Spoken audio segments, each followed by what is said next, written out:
El sol pegaba sin perdón sobre la llanura donde la hacienda se abrió como una boca de barro y humo. Miguel caminaba con la espalda doblada, la camisa pegada al pecho por el sudor y el olor a cuero y carne cocida flotando desde la cocina. En la casa grande, la señora Estela observaba desde la galería con la mirada de quien guarda cuentas y desprecios, y las órdenes que lanzaba al aire caían como piedras sobre la vida de los otros. Miguel tenía los pies endurecidos por la faena y el alma marcada por la humillación cotidiana que la señora ejercía con palabras, castigos y favores condicionados. Y sin embargo, en medio del polvo y la lluvia, iba naciendo una idea que parecía improbable: resistir. Si esta historia te agarra ahora mismo, deja tu like y sigue con nosotros, porque lo que vino después cambió todo para Miguel y para quienes lo acompañaron. La tarde olía a yerba quemada y promesa rota. La carreta llegó tronando por el camino de tierra, levantando polvo que se metía en la garganta como un aviso. Miguel llegó a la hacienda de Estela y su marido, el capitán Moraes, sin más equipaje que unas pocas ropas y la memoria de otra casa. La señora miró con desapego y dijo en voz baja que aquello sería una inversión cuidada. Pedro el capataz se acercó con botas de cuero y voz de látigo y presentó a Miguel a los demás trabajadores: Joaquín, que venía de la charqueada, Isabel, que atendía la cocina, Manuel, que hacía de herrero, y Rosa, que cuidaba del huerto. Los nombres dibujaban un mapa de pequeñas resistencias. En la primera noche, Miguel escuchó el crujido de la puerta del galpón, el olor a grasa y metal, el murmullo de voces que contaban historias en la penumbra. Una de esas voces, la de Antonio, un hombre de mirada arrugada y manos grandes, susurró junto a la hoguera: «No te acostumbres a la servidumbre». El aire sabía a ceniza y a esperanza. El trabajo comenzó a moldear cuerpos y rutinas. Las manos de Miguel se llenaron de callos que olían a tierra y sangre seca. La primera luz lo encontró ya con la espalda encorvada y la noche lo dejó con los pies entumidos por el frío. En la senzala las palabras eran contadas y las reglas del capataz se repetían con la cadencia de una sentencia. «Apresúrate», decía Pedro con voz cortante, y la lengua de la señora Estela se extendía en comentarios que buscaban quebrar la dignidad. Quien no obedecía pagaba con más jornadas y menos comida.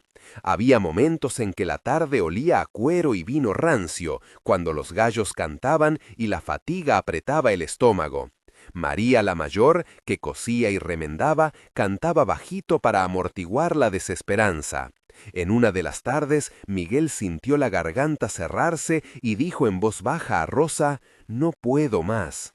Rosa le tomó la mano, húmeda de tierra: «Entonces no te quedes». Esa frase simple tuvo el peso de un juramento. Miguel llevaba consigo una historia que explicaba por qué no podía conformarse. Nació en una aldea ribereña, hijo de una mujer que murió de fiebre cuando él tenía 6 años.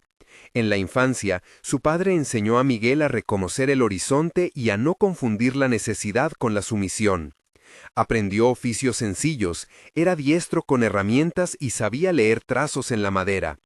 Cuando fue vendido, perdió la casa, la tierra y una carta vieja de su padre que hablaba de un nombre nuevo y la posibilidad de un cambio.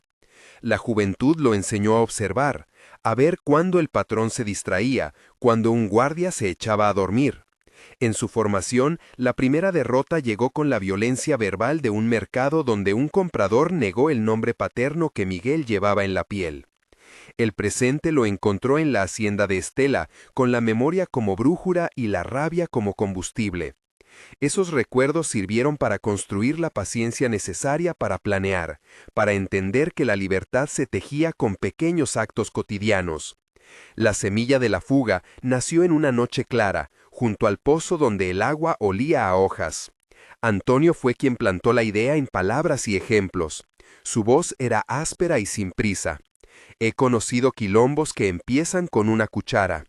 Miguel preguntó: «¿Pero cómo, Antonio, si aquí hay más ojos que sombra?».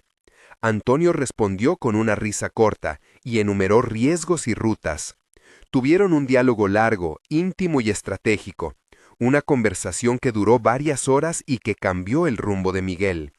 «Si nos movemos cuando el viento cambie y el capataz esté en la bodega», dijo Antonio. «Y Rosa podría cubrir nuestras ausencias», intervino Manuel. «Yo veo al señor Moraes jugar con cartas cada domingo», agregó Joaquín. «Isabel distrae al perro con migas», murmuró María. «Y tú, Miguel, eres el que corre sin ruido», concluyó Antonio. Fueron 10 intercambios que tejieron confianza y un plan que parecía frágil y real al mismo tiempo. La noche olía a eucalipto y a posibilidad. El romance con Rosa lo humanizó y le dio protección emocional. Rosa tenía una historia propia. Hija de una costurera que vino de una ciudad cerca del puerto, había aprendido a curar heridas con hierbas y a remendar no solo ropa, sino también voluntades rotas. Su backstory era de costura y misa, de pequeñas travesías al mercado y de una hermana llamada Lucía que había partido hacia la ciudad. Ella hablaba con suavidad y sus manos cuidaban las de Miguel después de la faena. En 3 escenas de ternura, el afecto curó cicatrices, compartieron pan, intercambiaron secretos y Rosa contó del sueño de comprar documentación y un pasaje para un lugar donde nadie reclamara cuerpos. La escena olía a pan recién hecho, al perfume de jabón y al toque cálido de una manta. Sus intercambios eran lentos y llenos de promesas contadas con cautela. Llegó la preparación y la fuga como una secuencia llena de tensión. Empezaron a amontonar herramientas, a memorizar los pasos del guardia y a fingir sumisiones cuando la señora pasaba.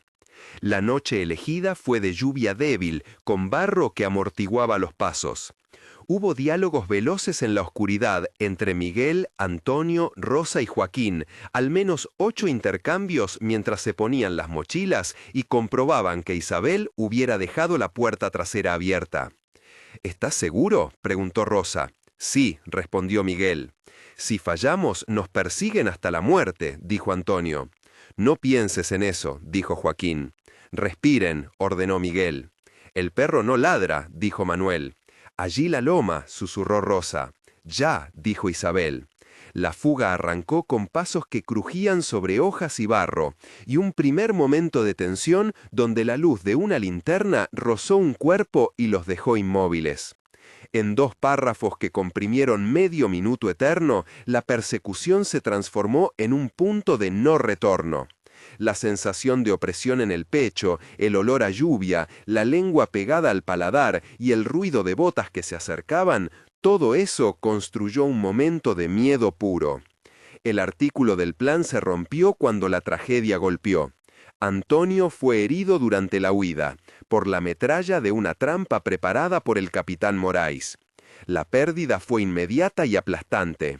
En un momento de tensión de más de 500 palabras, los detalles se amontonaron. El grito de Joaquín, la sangre que manchó la arena, el sabor metálico que quedó en la boca de Miguel, la certeza de que la libertad exigía un precio y que la consecuencia inmediata era volver a replantear toda la estrategia.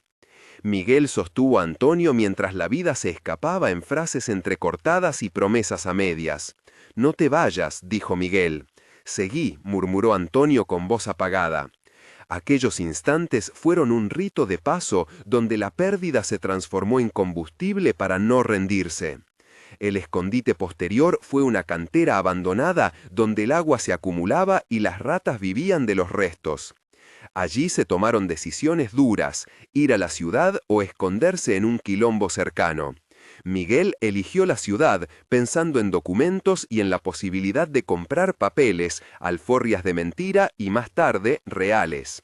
La llegada a la ciudad fue como entrar en otra respiración. Las calles olían a carbón y a humo de chimenea, los mercados estaban llenos y la gente pasaba con prisa. Miguel trabajó como ayudante en una herrería y aprendió a cambiar la voz para no ser reconocido. En conversaciones con nuevos aliados como Rosa, Manuel, Joaquín, Isabel y Pedro, planearon cómo conseguir una carta de alforria falsa. En 280 caracteres hubo una explicación técnica sobre cómo se falsificaban documentos en esa época, incluyendo sobornos a un escribano en un cartorio pequeño y la compra de sellos que imitaban la autoridad. El proceso fue arriesgado y costó dinero y favores, pero era un camino viable. La vida urbana implicó trabajos duros y jornadas largas, pero también permitió juntar dinero y conocer personas que ayudaron. Entre ellas estuvieron Lucas el herrero, María la costurera de la esquina, el escribano Joaquín que fue sobornado, el cura local que recorrió barrios y la mujer llamada Teresa que hizo de intermediaria. Todos dejaron huellas en la reconstrucción de Miguel. Junto a Rosa, que consiguió empleo en la posada de la plaza, Miguel empezó a ahorrar. Compraron un pedazo de tierra pequeño donde poner un huerto y un techo humilde. En la ciudad se practicó la estrategia de documentación, pagar a quien sabía, presentar papeles, declarar nombres nuevos. La familia que nació fue pequeña y fuerte. Un hijo llamado Mateo que nunca supo de corrientes, y una hija Lila que jugaba con una muñeca de trapo y escuchaba historias al anochecer. La palabra alforria empezó a tener sentido real. Con el tiempo, Miguel consiguió negociar una alforria parcial para la familia y hacer valer algunos derechos ante autoridades locales gracias a testimonios y a la ayuda de instituciones como un museo regional que acogió archivos y una ONG que asesoró en los trámites. El costo fue alto y hubo noches de lágrimas y cuentas que no cerraban, pero la memoria de Antonio y de quienes quedaron atrás empujaba a Miguel a actuar con cautela y respeto. Se hicieron amistades que se volvieron familia. Joaquín enseñó a Mateo a manejar herramientas, Rosa y María plantaron un huerto que alimentó a todos, y Manuel se convirtió en padrino de la niña Lila. La comunidad resistió a su manera y creó una red de apoyo para asegurar que los hijos crecieran sin la sombra del tráfico de personas. Un mes después, la casa tenía una puerta pintada, la huerta daba brotes verdes y Miguel sentía que respiraba sin el nudo en la garganta que antes lo acompañaba. 3 meses después, habían logrado registrar documentos al nombre de la familia y Mateo caminaba por el pueblo sin que nadie lo mirara con sospecha. 6 meses después, la pequeña comunidad organizada había comprado un pedazo mayor de tierra y empezaba a soñar con una escuela improvisada donde contar memorias y enseñar oficios. La reflexión final de Miguel fue simple y contundente. La libertad no llegó de una sola vez, fue un tejido de actos, pérdidas y alianzas. Recordó a Antonio en cada semilla plantada y a Rosa en cada gesto de cuidado. Si esta historia te llegó al pecho, comenta con una sola palabra lo que hubieras hecho tú en el lugar de Miguel. Fugir, luchar o esperar. Tu palabra ayuda a crear un espacio para pensar y honrar la memoria de quienes resistieron. Suscríbete al canal si quieres escuchar más relatos de lucha y reconstrucción que mezclan historia y emoción. No olvides que recordar es un acto de justicia. Al final, Miguel no olvidó la senzala ni las cadenas metafóricas que algunos quisieron imponerle, pero construyó un lugar donde sus hijos conocieron otro aire. La memoria de los que quedaron quedó inscrita en nombres, cartas y en la tierra que cultivaron juntos. La libertad fue difícil y costosa, pero tangible, y la responsabilidad de contar esas historias se volvió sagrada. Porque recordar no es solamente mirar atrás, es sembrar para que las próximas generaciones no repitan los mismos silencios. Y como Miguel solía decir a sus hijos en las noches de invierno, con voz cansada pero firme, libertad ganada se vive todos los días.